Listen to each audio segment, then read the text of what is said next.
Lost in the snow. Thomas's driver and fireman watched the sky anxiously. Heavy clouds loomed and lowered, and it became dusk in the middle of the day. "We're in for it," said the driver, shaking his head. "We'll need the snowplough before too long." Thomas was cross. He didn't like the snowplough. It was heavy and cumbersome. But he remembered that Terence the tractor had to come and pull him out of a snowdrift when he'd been silly about it before. "I shall just have to put up with it," he said to himself. His driver was right.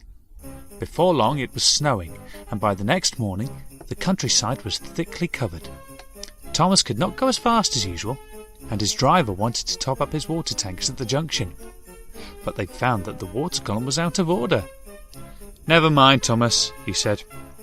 "We can last until the station by the airfield." Among the passengers who got into Annie at the junction was a lady carrying a large basket. Inside the basket was something that moved around, and now and then mewed faintly. "I'm taking my cat to my daughter's," the lady explained. "She's going to look after him for me while I go away at Christmas time."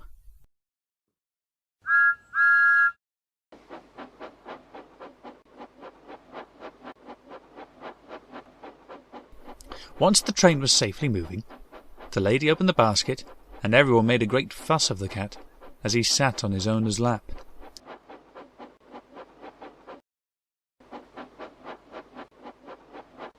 Thomas stopped the train at the station by the airfield, and several passengers got out. A door slammed.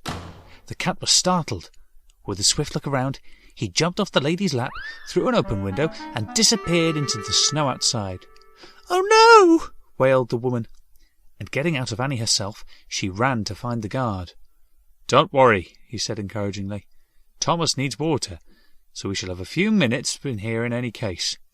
You'll have plenty of time to find your cat. He can't have gone far in this snow." Some of the passengers got out to help. Thomas's driver and fireman got out too, but they didn't help. They had troubles of their own. The water column here was frozen too, and by now the water level in Thomas's tanks was getting dangerously low. "Where's your shovel?" the driver asked the fireman. "We'll have to fill the tank with snow." Thomas shivered, but said nothing. He knew that the alternative was even worse. The fireman clambered onto the top of Thomas's tank, and the driver passed a shovel up to him. Then he took his place on the ground and began throwing shovelfuls of snow up, aiming to land them on the tank beside the fireman. Not all of the snow reached its target, and each time some hit his boiler, Thomas shuddered. "Sorry, Thomas," said his driver cheerfully. "Some children go snowboarding for fun, you know." "Brrr!" Thomas muttered to himself. "This isn't my idea of fun." Meanwhile, down on the ground, the searchers looking for the cat were growing desperate. They had looked everywhere, but the cat was nowhere to be found. He wasn't on the platform, or in the station, under the train, or anywhere near it.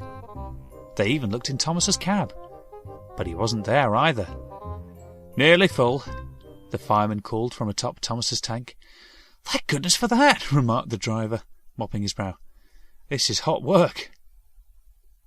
He slid the shovel once more under a heap of snow. As he lifted it, the snow on the shovel moved. The driver almost dropped it in surprise. Then the heap of snow mewed, and the cat shook itself free. "Well, bless me," laughed the driver. "What a good job we didn't put that into Thomas's tank." They went to find the station master, who gave them an old towel. Then, when the cat had been thoroughly dried, a porter gave him some warm milk, and the cat's owner thankfully put him back in his basket. Later in the shed, Thomas told Percy and Toby all about it. "I'm glad she got her cat back," he said. "Now that lady can go away and have a happy Christmas after all. But I'll tell you something else," he added. "Never go snowboarding. It's no fun at all. I've tried it,